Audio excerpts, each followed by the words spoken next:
तो नमस्कार बच्चों, आज हम लोग क्लास 10 का संस्कृत व्याकरण स्टडी करेंगे दोस्तों, जिसमें हम लोग स्टडी करने वाला है विसर्ग संधि को। प्यारे बच्चे, आज का ये सेशन मोस्ट इंपोर्टेंट होने वाला है, क्योंकि प्यारे बच्चों आज हम लोग सेशन में सीखेंगे कुल 6 रूल सीखेंगे विसर्ग संधि का, जिसमें आप सारे ऑब्जेक्टिव को लगाना सीखेंगे। मेरे प्यारे बच्चों, यदि आप रूल और नियम के अनुसार चलते हैं तो आपका जो ऑब्जेक्टिव है ना पूरे अच्छे तरीका से हो पाएगा। कई बच्चे तो खोजते रह जाते हैं नियम को और उसको बनाने के चक्कर में, और आखिर में रट के बैठ जाते हैं। तो मैं ऐसा नहीं चाहता हूं, मैं सारे आपको कंसेप्ट देना चाहता हूं बच्चों, ताकि आप उसको समझकर एक बार में सारे ऑब्जेक्टिव को क्लियर कर सके।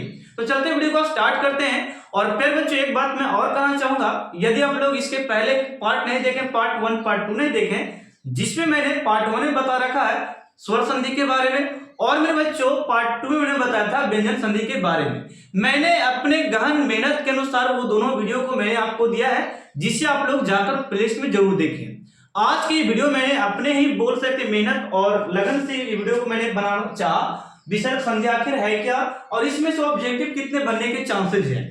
फिर बच्चे देखिएगा, विसर्ग का मतलब सबसे पहले मैं आपको समझाता हूं आखिर में है क्या। क्या बच्चे ये बात आप लोग समझते होंगे कि सर जी हम लोग ये आ और ये एक और आ मैं दिया यहाँ पे, ठीक है। ये बातें को थोड़ा सा देखिए, मैं जो बताना चाहता हूँ ये दोनों को देखें तो सर जी यहाँ पे आ के ऊपर मैंने एक बिंदु लगा दी इस प्रकार, और आ के पीछे मैंने इस प्रकार 2 बिंदु इस प्रकार लगा दिया। आखिर में इसका मतलब क्या है? तो फिर बच्चों इससे बोला जाता है, ये जो आ पर लग गया ना, तो इस अक्षर को हम लोग बोलते हैं अनुस्वार। अनुस्वार कहा जाता है, यानी कि ये जो किसी अक्षर पे ये जो बिंदु रहता है उसे मेरे बच्चों उसे अनुस्वार कहते हैं। और लेकिन प्यारे बच्चों ये जो है किसी अक्षर के पीछे ये जो 2 बिंदु आ जाए तब उसे प्यारे बच्चों उसे हम लोग विसर्ग कहते हैं। क्या बोलते हैं? विसर्ग। अब आपको पता चल गया होगा कि सर जी आखिर में ये हो का रहा है, ठीक है। तो मैंने बोला कि बिंदु पीछे चल जाए तो उसे विसर्ग कहा जाता है। यदि फिर बच्चों किसी अक्षर के ऊपर कोई डॉट रह जाए, बिंदु रह जाए, तो उसे अनुस्वार कहा जाता है। अब फिर बच्चों ये दोनों अनुस्वार और विसर्ग को यदि मिला देते हैं तो एक अक्षर का नाम होता है जिसे अयोग्यवाह कहा जाता है। अयोग्यवाह कहा जाता है मेरे बच्चों। क्या कहते हैं? अयोग्यवाह। यानी कि अयोग्यवाह की संख्या मेरे बच्चों 2 होती है, अनुस्वार और क्या होता है? विसर्ग। चलिए, तो ग्रामेटिकल जो बातें थी मैंने वो आपको बताया, लेकिन आपको मेन जो समझाना है मैं उसके ऊपर बात करता हूं, ये विसर्ग के ऊपर। मेरे बच्चे यहां पे मैं आपको समझाता हूं, देखिएगा। सबसे पहले विसर्ग का मतलब मैंने बता दिया। अब यहां पे ये क्या कहता है? डेफिनेशन। सबसे पहले विसर्ग संधि कहते हैं किसको सर? वो सुन लीजिए। तो विसर्ग संधि मेरे बच्चों उसे बोल सकते हैं, कहता है कि विसर्ग के साथ क्या बोलता है? विसर्ग के साथ स्वर वर्ण और व्यंजन वर्ण एक दूसरे से मिलते हैं और मिलने से जो विकार उत्पन्न होता है विसर्ग में, उसे प्यारे बच्चों बोलते हैं विसर्ग संधि। मैंने क्या बोला बच्चे? मैंने ये बोला कि विसर्ग में, विसर्ग मतलब 2 डॉट, ठीक ना। विसर्ग के साथ यदि विसर्ग के साथ स्वर वर्ण और व्यंजन वर्ण दोनों एक साथ मिलती है और मिलने से विसर्ग में जो विकार उत्पन्न होते हैं उसे मेरे बच्चों बोलते हैं विसर्ग संधि। तो ये था परिभाषा जो कि आप लोग लिख सकते हैं प्रॉपर तरीके से। मेरे बच्चों अभी एग्जांपल में चलते हैं, जरा देखिएगा। मैं एग्जांपल आपको एक्सप्लेन करना चाहता हूं। यहां पे देखिए, इसको समझने से पहले बच्चों मैं एक नियम नंबर 1 पहले आपको समझा दूं, तब ऑब्जेक्टिव आपको जाके अच्छे तरीके से क्लियर हो पाएंगे, ठीक है। तो देखिएगा, मैं यहाँ पे नियम फर्स्ट में मैंने लिखा है कि सर जी यहाँ पे आपने लिख रखा है कि विसर्ग के बाद, क्या बच्चों? विसर्ग के बाद मैंने लिखा विसर्ग के बाद तृतीय, चतुर्थ, पंचम। मैंने क्या बोला? तृतीय, चतुर्थ, पंचम। पहले इसी को समझते हैं कि सर जी तृतीय, चतुर्थ और पंचम है क्या। जैसे कि मेरे बच्चों आप लोग पढ़े होंगे, जैसे कि क, ख, ग, घ और मेरे बच्चों अंग पढ़े होंगे। इसी प्रकार च, छ, ज, झ, इया पढ़े होंगे। ट, ठ, ड, ढ, न पढ़े होंगे। त, थ, द, ध, न पढ़े होंगे। एक और मैं लिखता हूँ प, फ, और ये ब और ये भ और मेरे बच्चों ये हो गया म। ऐसे आप लोग पढ़े होंगे। टोटल व्यंजन, स्पर्श व्यंजन की बात करते हैं तो टोटल 25 होती है, ठीक है। तो अब यहाँ पे ये बात क्या बोल रहा है कि विसर्ग के बाद, तो विसर्ग कहते हैं सर किसको? तो विसर्ग देखो ये वाला 2 बिंदु जो है ना, ये विसर्ग है, ठीक है। इसे हम लोग विसर्ग कर रहे हैं। तो कहता है कि विसर्ग के बाद तृतीय, चतुर्थ, पंचम वर्ण। तो देखिएगा 1 2 3 तृतीय की बात कर रहा, चतुर्थ के यानी कि चौथा की बात कर रहा, पंचम यानी कि पांचवा की बात कर रहा। ठीक है, फिर से बच्चों देखिए तृतीय मतलब तीसरा में ब, चतुर्थ मतलब चौथा में भ, पंचम यानी कि म। और भी है जैसे कि चाचा में और भी आता है, कठहर में भी, तत्व में आता है, तीसरा चौथा पांचवा वर्ण आता है। ओके, तो उस सभी की बात मैं कह रहा हूं। अब मेरे बच्चों कहते हैं विसर्ग के बाद तृतीय चतुर्थ पंचम या लिखा या य र ल व और ह, यानी कि विसर्ग के बाद तृतीय वर्ण, चतुर्थ वर्ण, पंचम वर्ण या मेरे बच्चों य र ल व या ह आए तो कहता है कि आ का रूप जो होता है ना, आ का जो रूप होता है, आ का जो रूप होता है ओ में बदल जाता है। आ का रूप मतलब सर जी, तो देखिए ना आप का बोल के देखिए तो आ उच्चारण होता है, का बोल के देखेंगे तो आ, इसलिए मैंने बोला जो का रूप है, ये जो का रूप है आ का रूप है। किसका है? आ का रूप है। खा भी किसका रूप है? आ का। गा किसका रूप है? इसका आ का। घा किसका रूप है? यानी कि का से लेके ज्ञा तक जो है वो पूरा रूप होता है हमारा किसका? आ का होता है। इसलिए मैंने बोला आ का रूप यानी कि जितने भी रूप हैं आ का रूप ओ में बदल जाएगा। किसमें बदल जाएगा? आ का जो रूप होगा वो ओ की मात्रा ले लेगा। अब एग्जांपल थोड़ा सा कर सकते हैं, यानी कि काका से ज्ञा तक जितने भी जो अक्षर हैं आ जो आ के रूप जो लिए हैं यानी कि आ के रूप लिए हैं वो सारा चेंज हो जाएगा ओ की मात्रा में। चलिए बनाते हैं, देखिएगा। अब थोड़ा सा एग्जांपल मैं करा दूं आपको, जरा देखिएगा। जैसे मेरे बच्चों यहाँ पे ध्यान दो, मैंने लिखा माँ, ये माँ है, ठीक है, माँ और ये न, माना हो गया। और यहाँ पे देखिएगा विसर्ग जो है, विसर्ग जो ये वाला है ना, विसर्ग के देखिए ना है तो ना के बच्चों ओ में चिन्ह हो जाएगा। मैंने बोला ओ की मात्रा ले लेगा तो ये हो गया मनु, और ये र और ये थ, मनोरथ। क्या होगा? मनोरथ। यहाँ पे विसर्ग दे दिया, ठीक ना, विसर्ग पहले से था अभी मैंने नहीं दिया, चलेगा। तो ये मनोरथ हो गया, क्या होगा? मनोरथ। ओके, ये वाला हम देखेगा। जैसे कि मैंने लिखा स और ये र, तो देखिए ना विसर्ग इसी में लगा है ना, देखिए विसर्ग ये वाला लगा है तो विसर्ग चिन्ह हो जाएगा ओ में। किसमें? ओ में चिन्ह होगा। किसमें? ओ में चिन्ह होगा। विसर्ग ओ में चिन्ह हो गया और व और ये र, सरोवर। ओके, चलिए दूसरा बन गया। नेक्स्ट में यहाँ पे है या हो गया और ये मेरे बच्चों सा हो गया, ठीक है। और ये विसर्ग यानी कि सा जो चिन्ह हो जाएगा यानी कि आ का जो रूप होगा ओ में बदल जाएगा यानी कि यशो हो जाएगा, यशोधारा। क्या होगा? यशोधारा। तो फिर बच्चों आप लोग कमेंट में बताइए कि आप लोग को ये कैसा लगा मेथड, बहुत अच्छा था कि नहीं। तो दोस्तों यहाँ पे 3 एग्जांपल तो मैंने समझा दिया। अब यहाँ पे 3 एग्जांपल और करेंगे हम लोग, इसी नियम पे करने वाले हैं। जैसे कि यहाँ पे ते और ये ज, और ज को बच्चों ओ में चेंज करेंगे तो ये हो जाएगा जो, तेजोमय, तेजोमय। ओके बच्चों, नेक्स्ट आपका है प और ये या है और या जो यो में चेंज हो जाएगा पयो और ये धारा, पयोधरा, पयोधरा। ओके, इस प्रकार में बच्चों बात समझ पा रहे हैं। नेक्स्ट आपका है माँ, माँ और ये ना पर ओ की मात्रा आ जाएगा नो, यानी कि विसर्ग घटा नो आ गया, मनोरमय, मनोरमय। ओके, ये हो गया आपका आंसर। तो फिर बच्चों ये कंसेप्ट सारा कैसा लगा मुझे कमेंट में बताइएगा फिर बच्चों, ठीक है, कि सर जी बहुत अच्छा लगा। चलिए फिर बच्चों नियम 2 मैं आपको बताता हूं, नियम 2 क्या कहता है वो भी मैं आपको क्लियर कराता हूं। देखिएगा नियम 2 पे बच्चों, नियम 2 को समझने का तरीका है कि बोलता है कि यदि विसर्ग के बाद, यदि विसर्ग के बाद, विसर्ग आप लोग समझते हैं ना, 2 बिंदु विसर्ग मतलब ये विसर्ग, ठीक ना। यदि विसर्ग के बाद च या छ आए तो ये जो विसर्ग है बच्चों वो आधा समय बदल जाएगा। मैंने क्या बोला? मैंने ये बोला यदि विसर्ग के बाद च या छ आए तो मेरे बच्चों विसर्ग चिन्ह हो जाएगा आधा तलबी समय चिन्ह हो जाएगा। विसर्ग किस में? आधा तलबी समय चिन्ह होगा कब? जब ये विसर्ग के मिलेंगे, ये विसर्ग के बाद मिलेंगे तब। ओके, सेकंड में देखिए क्या बोलता है, यदि विसर्ग के बाद ट या ठ रहे तो मेरे बच्चों विसर्ग जो है वो आधा मूर्धन्य समय चिन्ह हो जाएगा। फिर से मैं रिपीट करता हूं, यदि विसर्ग के बाद छ रहे तो फिर बच्चों विसर्ग जो बिंदु होता है वो तलबी समय बदल जाएगा, या मेरे बच्चों यदि विसर्ग के बाद ट रहे तो मेरे बच्चों विसर्ग जो बदल जाएगा वो मूर्धन्य समय बदल जाएगा। तो चेंज करके देखते हैं, देखिएगा। चलिए, जैसे कि मैंने बोला विसर्ग के बाद, ठीक है, तो मैंने बोला बच्चों विसर्ग के बाद मैंने बात बोला, तो ये विसर्ग रहा मेरे प्यारे बच्चों। तो ये विसर्ग के बाद देखिए छ है, तो नियम क्या बोलता है, विसर्ग के बाद छ रहे, विसर्ग के बाद छ रहे तो विसर्ग वाला जो बिंदु रहेगा वो तलाबी सा में चेंज हो जाएगा। तो यहाँ पे हम लोग तलाबी सा में चेंज कर दिए, विसर्ग किस में चेंज हो गया, तलाबी सा में, और ये छ और ये ला उसी प्रकार मेरे बच्चों। बताइए, बहुत आसान था कि नहीं? चलिए, हो गया। नेक्स्ट भी बच्चों ध्यान दो यहाँ पे कि ये आपका धनु है, ये धनु हो गया मेरे बच्चों, धनु हो गया।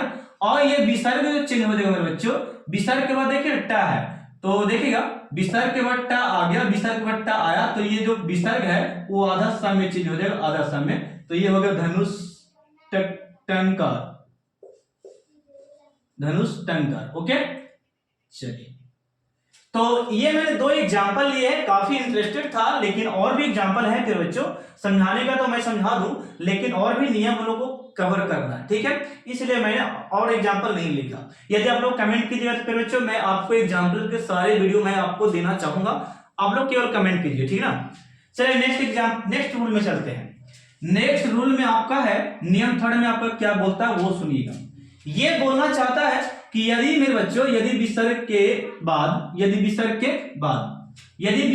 बाद सकार हो, सकार समझेंगे हम लोग, ठीक है ना। सकार क्या है मेरे बच्चों, सकार क्या है, मैंने लिखा यदि विसर्ग के बाद सकार हो तो सकार कहते हैं किसको सर जी, तो सकार देखिए बच्चों इसे हम लोग बोलते हैं, देखिए ये आपका तलाबी स और ये आपका मूर्धन्य स और ये आपका दंडी स, ये तीनों स को हम लोग एक नाम से जानते हैं सकार। क्या बोलते हैं, सकार। क्या बोलते हैं, सकार। ये तीनों रूप को हम लोग सकार का नाम देते हैं। तो वही बोलता है विसर्ग के बाद सकार मतलब तलाबी सा मूर्धन्य सा दंडी सा हो तो कहता है कि आधा सा और आधा तलाबी सा, आधा मूर्धन्य सा, आधा दंडी सा में चेंज हो जाएगा।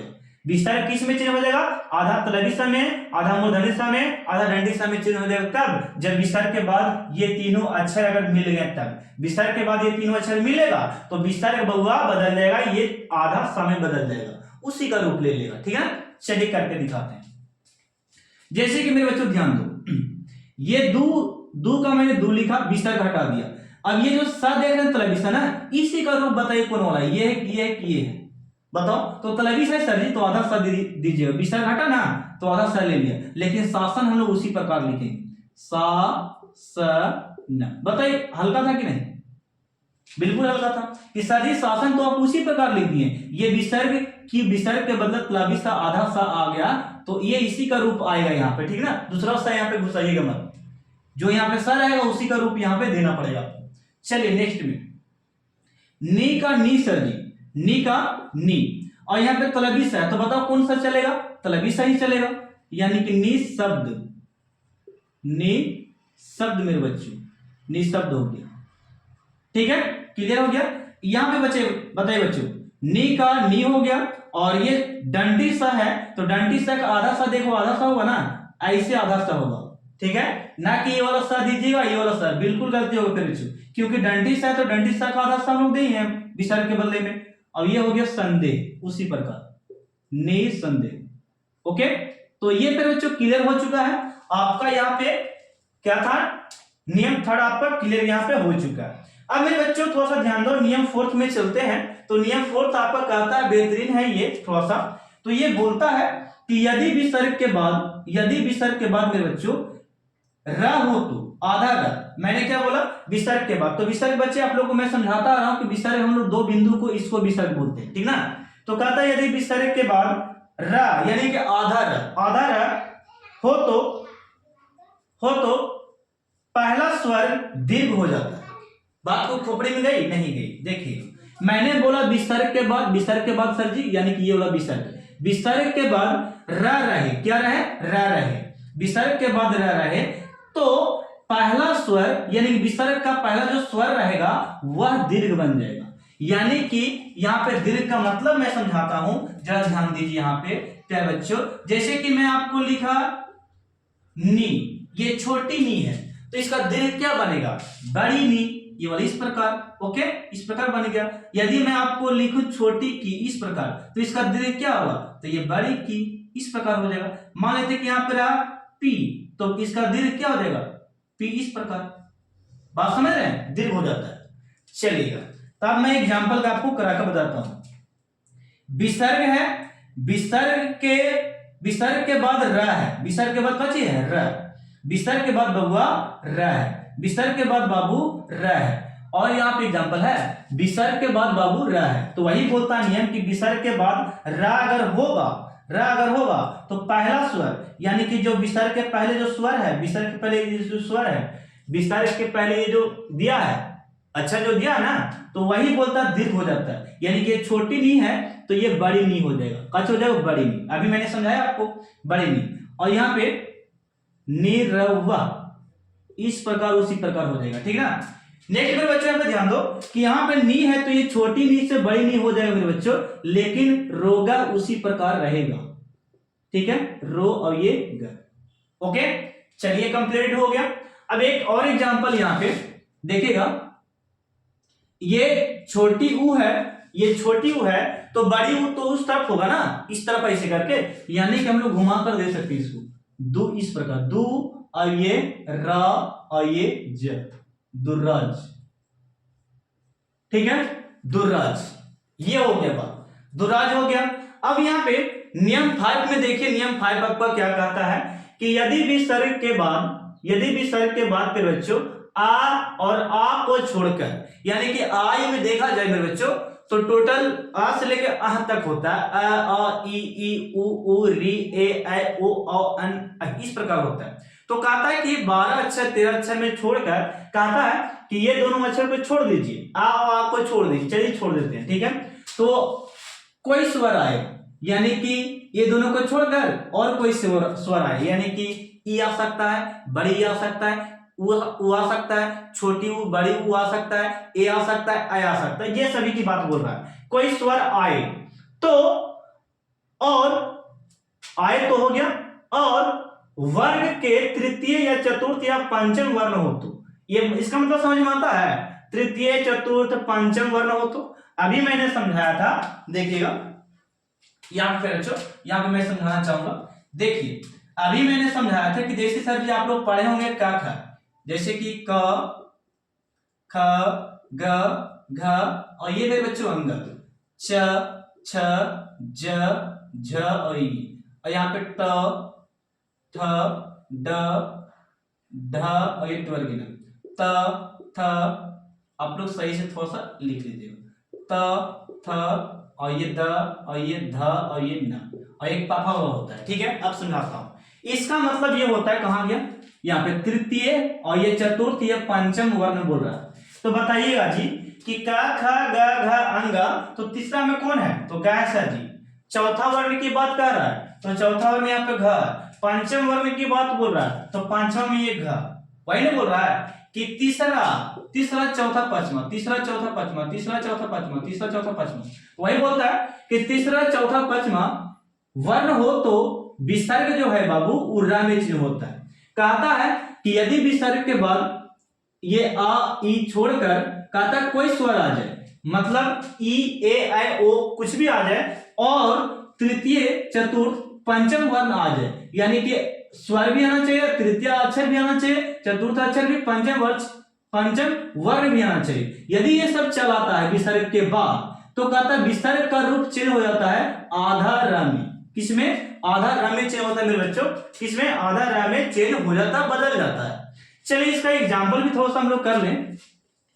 तो विसर्ग के बाद हम लोग थोड़ा सा ध्यान दें, विसर्ग के बाद हमारा उ है, तो हमारा नियम ऐसा कहता है, बिल्कुल कहता है कि विसर्ग के बाद आई को छोड़कर उ आना चाहिए, ए भी आना चाहिए, ई भी आना चाहिए, और बड़ी ई भी आना चाहिए, ओ और कुछ भी आवे, लेकिन आ और आ को छोड़कर, ठीक ना।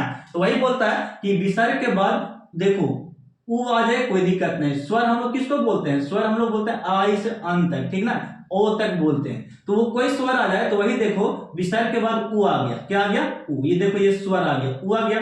तो वही बोलता है कि जब उ चलाता है तो सर जी ये किस में, रा में चेंज हो जाता है, यानी कि रा में बदल जाएगा, यानी कि उ की देखें मात्रा तो ये बड़ी इस प्रकार रू में चेंज हो जाएगा, यानी कि इस प्रकार नी का नी हो गया और विसर्ग बहुआ यहाँ पे ये रा का रूप ले लेगा, ऊ बदल जाएगा यहाँ पे रू में, निरू, और ये पा और ये न, निरूपाया, निरूपाया। ओके, कोई दिक्कत है? अगला में समझिएगा, चलिए नी और ये निर्जल, देखिए ना विसर्ग आधार में चेंज हो जाएगा, देखिए आधार में चेंज हो जाएगा, तो यहाँ पे निर ज, देखो आधार ये वाले दे दिए, विसर्ग के बाद आधार यहाँ पे पड़ गया निर्जलम, निर्जलम। ओके, निर्जलम हो गया। नेक्स्ट आपका है ये विसर्ग, विसर्ग के बाद झा आ गया, देखिए तो झा हम लोग देखते हैं थोड़ा सा, च छ ज झ, चौथा वर्ण आ गया ना, चौथा वर्ण, देखिए चौथा वर्ण आपको बोल रहा है चौथा वर्ण, तो विसर्ग के बाद चौथा वर्ण आ गया, तो इसको हम लोग बनाएंगे र में चिन्ह हो जाएगा, र में चिन्ह हो जाएगा, निर्झर, निर्झर। एक और है, इसको हम लोग बनाएंगे दुर्गंध, दुर्गंध, दुर्गंध हो गया। ओके, तो ये आप लोग कैसा लगा नियम? बहुत अच्छा लग रहा होगा। तो अब यहाँ पे नियम 6 आपका लास्ट है, और ये लास्ट टॉपिक आपको होगा नियम 6, जिसमें हम लोग अच्छे अच्छे एग्जाम्पल को भी देखेंगे। देखिएगा, कहता है कि विसर्ग के बाद, यदि विसर्ग के बाद, सॉरी बाद नहीं पहले इस बार लिखा, यदि विसर्ग के बाद तेरे बच्चों, यदि विसर्ग के पहले, यदि विसर्ग के पहले बड़ी या उ रहने पर तथा बाद में क ख प फ हो तो विसर्ग उच्च होता स में, यानी विसर्ग के बाद ये रहे, ये रहे, ये हो, सॉरी विसर्ग के पहले ई हो और उ हो, और बाद में क्या बोल रहा है, का हो, खा हो, पा हो, फा हो, ये सब हो, तो वह सा में बदल जाता है। विसर्ग किस में बदल जाता है? सा में, यानी कि विसर्ग जो है बउआ ये वाला आधा सा में चेंज हो जाएगा। देखते हैं क्या होता है इससे। देखो ना, विसर्ग के बाद देखो का आ गया, तो वही तो बोलता है विसर्ग के बाद का होना चाहिए, विसर्ग के बाद का चाहिए का, तो यहाँ पे ये आधा सा में चेंज हो जाएगा विसर्ग, यानी कि नी का नी रहेगा और विसर्ग चेंज हो जाएगा आधा सा में। क्यों सर?